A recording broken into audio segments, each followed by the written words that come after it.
Bonjour à tous et bienvenue sur la chaîne Wrestling Love. On se retrouve aujourd'hui pour une toute nouvelle vidéo. Alors ça va être une vidéo review du show 5e anniversaire de la Marvelous. Pour cette vidéo je suis accompagné par Miboro, salut à toi. Salut.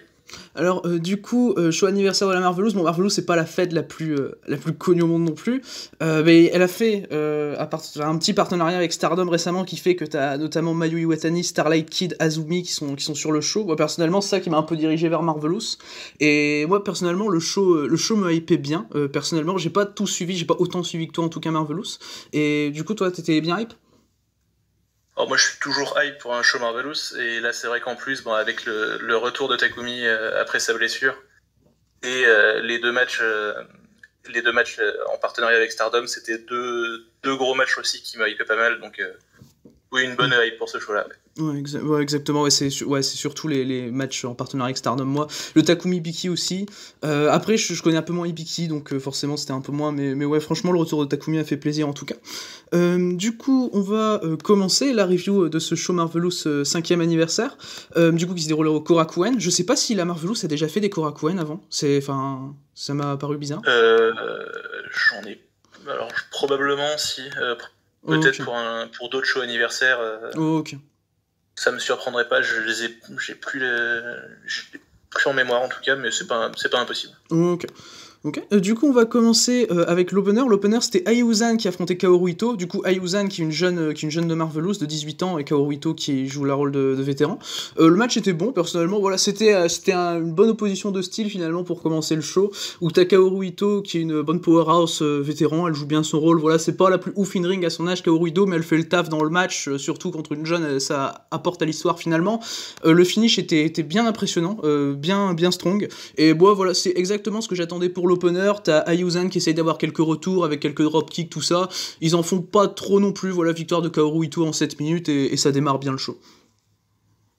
Oui, non, je suis d'accord, j'ai bien aimé aussi comme opener. C'est un peu les traditionnels matchs de bad card de Marvelous avec les rookies contre les vétérans. Il commence à avoir des dropkicks qui sont bien, je trouve. Elle avait un peu de mal au début, mais là, elle commence à prendre ses marques, et le match en lui-même était sympa. Ouais. La victoire de Kaoru Ito était attendue, hein, forcément, mais le match était cool, et Ai montre de bonnes choses dedans. Ouais, bah de toute façon, Ayuzan, elle a commencé sa carrière cette année, donc c'est déjà très très bien. Enfin, franchement, pour quelqu'un qui commence sa carrière cette année, franchement, moi je trouve que le niveau il est déjà bien élevé. Enfin, tu dirais pas qu'elle a commencé cette année, quoi.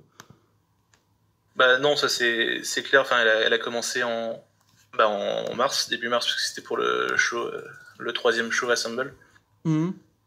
Mais et puis elle a été blessée pendant un mois, donc c'est vrai que pour le peu d'expérience qu'elle a, c'est plutôt très solide, quoi. Ouais, c'est clairement solide. Du coup, voilà pour ce match donc remporté par Kaoru Ito. On va passer du coup au deuxième match du show. On avait Leo Isaka, donc qui est habituel chez Marvelous, contre Hartley Jackson, qui est lui du côté de chez Zero One plus souvent. Enfin, plus souvent, si Zero One voulait bien diffuser les shows plus souvent aussi. Mais du coup, victoire d'Hartley Jackson, logique, en 8 minutes 30. Le match était vraiment très bon. Franchement, c'est mon deuxième match préféré du show. 8 minutes, mais beaucoup d'intensité. Hartley Jackson, il fait comme d'habitude. Enfin, moi, personnellement, je le connais bien, donc j'ai pas... Enfin, voilà, moi, j'aime bien le style d'Hartley Jackson, donc là, ça m'a forcément plu.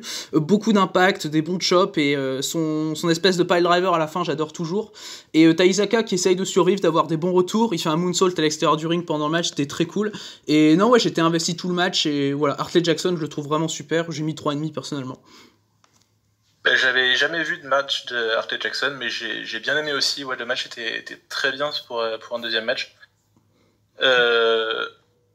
Quand on voit le gabarit des deux catcheurs, on sait à quoi s'attendre, hein, quand le match commence. On sait à peu près quelle est l'histoire qui va être racontée, et ça va pas louper. Mais le match était vraiment très fun.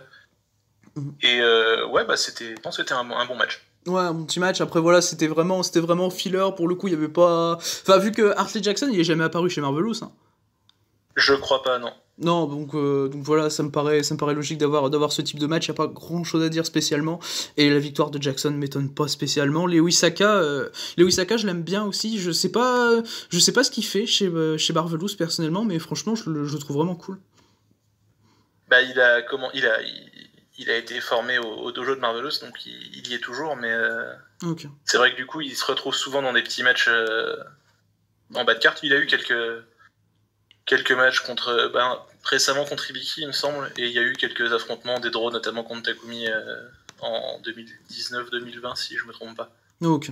Mais c'est vrai qu'après, oui, c'est le seul mec chez Marvelous. Ouais, donc c'est pour ça, ouais. Mais du coup, voilà pour ce deuxième des 6 matchs du coup de show anniversaire de Marvelous. On peut passer du coup au 6 Women Hardcore match.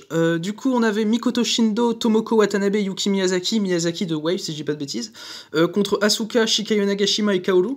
Le match a duré un peu moins de 17 minutes, donc déjà c'était un peu long pour où c'était dans la carte, mais ça restait très cool. Alors, le problème du match, c'est que t'as Kaoru qui se blesse assez rapidement dans le match. Mais sinon, à part ça reste un bon match hardcore. T'as Asuka et Miyazaki qui ont un bon échange au début du match directement. Asuka essaye rapidement son moonsault avec la chaise. Moi j'ai bien aimé, tu sens beaucoup de confiance dans le catch d'Asuka. Et enfin voilà, c'est loin d'être incroyable. T'as aussi la blessure de Kaoru qui gâche un peu le tout. Mais moi j'ai mis 3,25 personnellement, c'était un bon match hardcore. Ouais, j'ai bien aimé aussi le match hardcore. Évidemment, bon, la blessure de Kaoru assez rapidement va causer un petit temps mort dans le match, le temps de se rendre compte qu'il est blessé et puis de voir comment il continue le match. Mais je trouve que Asuka et Nagashima ont bien géré de leur côté à 2 contre 3. Et le reste du match était globalement très fun. Enfin, j'ai souvenir du spot de Mikoto avec son casque, ouais. qui était débile mais qui était fun. Ouais, exact. Ouais, voilà. Et non, ouais, clairement, Asuka et Nagashima ont bien géré le match, comme t'as dit. Kaoru, du coup, sa blessure, c'est pour 6 mois, c'est ça ? 5 à 6 mois, ouais, c'est ce qui a été annoncé. Ouais, et du coup, c'est à son show de retraite qui sera reporté, du coup, à son retour de blessure. Je sais pas s'ils vont le refaire, parce que tu m'as expliqué par rapport à la symbolique de la date et tout. Je sais pas s'ils vont pas attendre 1 an pour le refaire, sa retraite. Enfin... on verra à ce moment-là. Oui, c'est vrai que le 8 août, c'était son tout premier match. Ouais. Donc, il y avait cette symbolique-là avec le fait d'avoir son match de retraite le 8 août aussi. Après, Bon, malheureusement, tout se passe pas comme prévu et on verra quand Kaoru reviendra. Ouais, exactement. Mais du coup, voilà pour ce match. Du coup, on peut passer maintenant au 4e match du show, qui me hypé beaucoup personnellement. Rin Kadokura, que j'aime bien déjà affronter Mayu Iwatani. Donc déjà, quand t'as Mayu Iwatani dans un match, ça aide aussi. Le match a duré un peu plus de 7 minutes, victoire de Mayu, logique. Le match est très bon, Rin Kadokura, je la trouve super dans un ring personnellement. Et avec elle, quand elle a Mayu Iwatani, forcément, ça va être un très bon match. C'est un peu court, mais... chaque seconde du match est super intéressante. Le Mayu, en termes de selling, je la trouve juste au-dessus. Elle met des grosses souplexes aussi vers la fin. C'est super beau, c'est super bien exécuté, c'est un plaisir à voir. Et non, le match est vraiment super fluide. Et en plus, Iwatani et Kadokura, t'as eu une petite storyline à la Stardom où Iwatani accueillait un peu Kadokura dans Stars. Du coup, t'avais un peu tout ça qui jouait aussi dans ma hype pour le match et dans mon investissement. Mais dans le match, ça fait exactement ce que ça devait faire, quoi. Ouais, moi, c'est mon match préféré du show. J'ai vraiment adoré le match, même s'il est un peu court, mais j'ai pas trouvé ça gênant.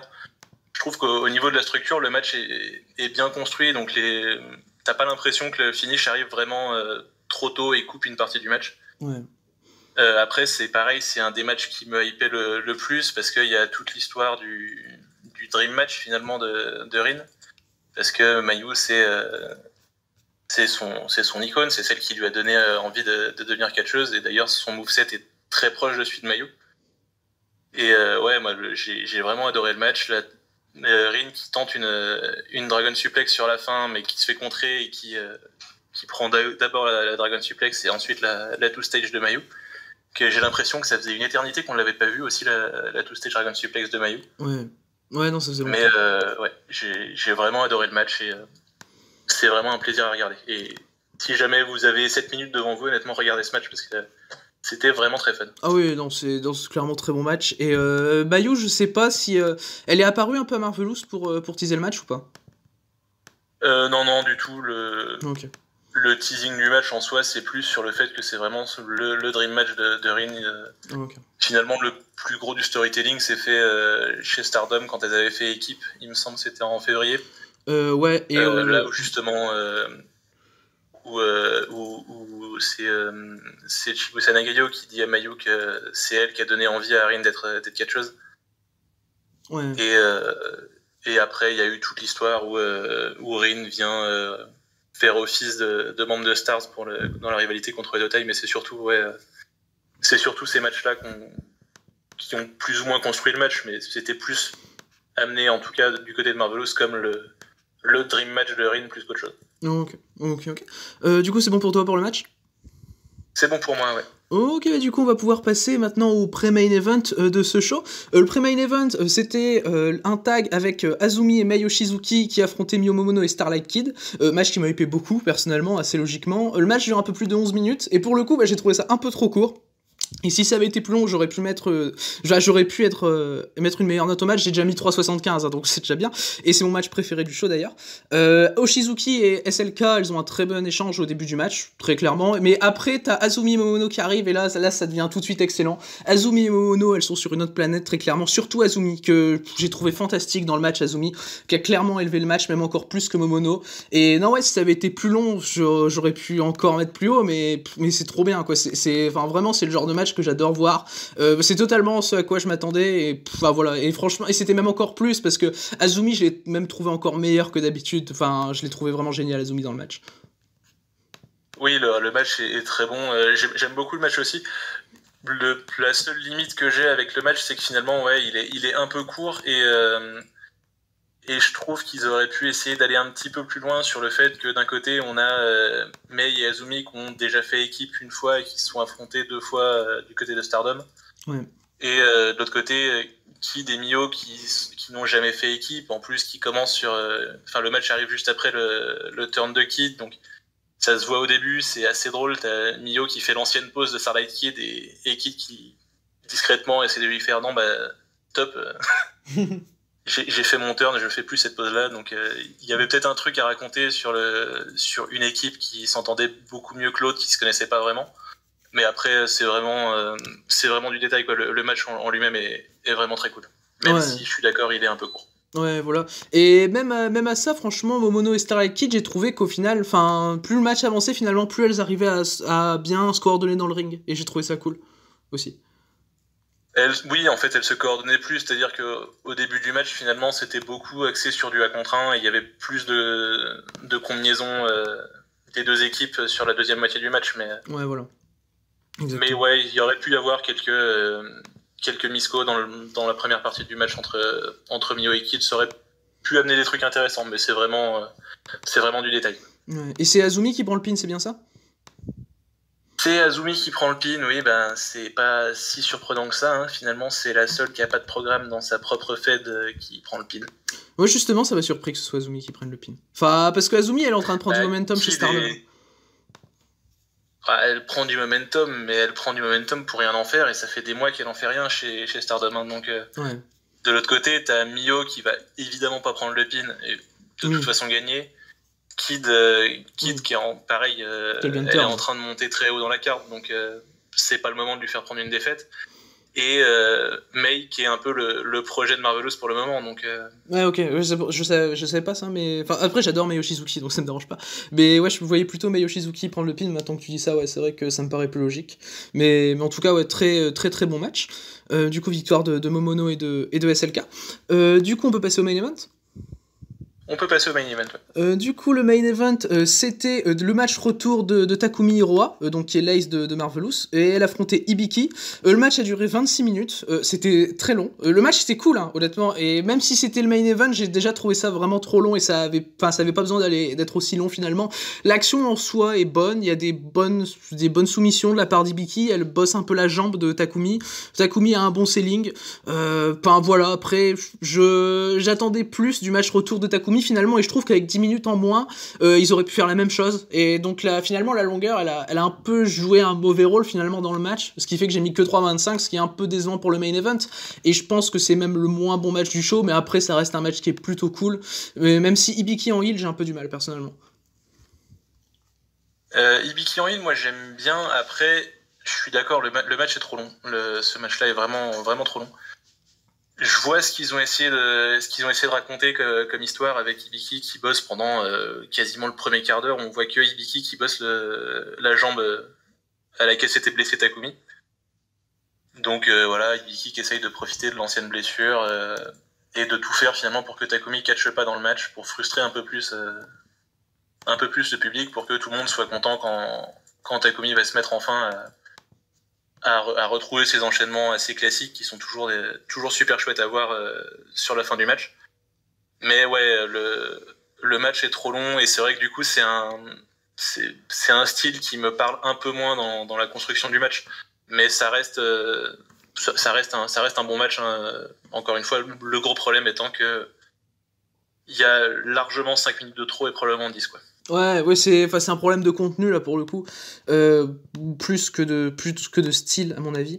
Iroha, ouais, comme tu l'as dit, c'est l'enchaînement à la fin, j'aime beaucoup. Mais ouais, c'est un peu décevant finalement pour le match retour de Takumi. Après, Takumi, elle a un match contre Hashimoto de prévu, c'est ça ?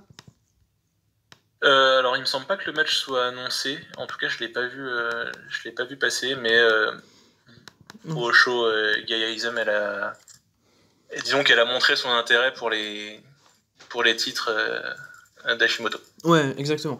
Et du coup, ouais, de toute façon, par rapport à la suite des programmes pour Takumi, je pense que de toute façon, ça s'axera plus sur Sendai. Je sais pas s'il y a des trucs à faire chez Marvelous, pour toi.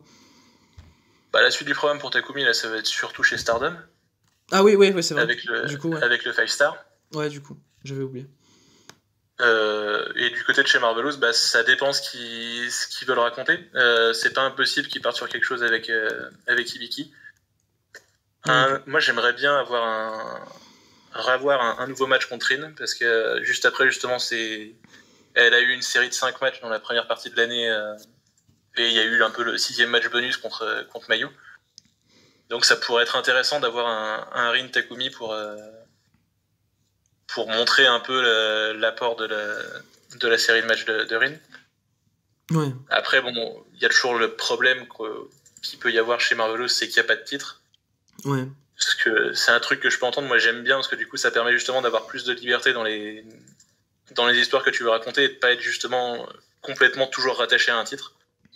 Et jusque-là, je pense que ça n'avait pas beaucoup d'intérêt d'avoir un titre chez Marvelous. Là, ça va peut-être commencer à devenir intéressant, mais bon, de toute façon, à court terme, c'est très clairement chez Stardom le gros programme pour Takumi, quoi. Ouais, et de toute façon, je crois que Shigusa Nagayo avait dit qu'elle voulait pas de titre chez Marvelous, si je dis pas de bêtises.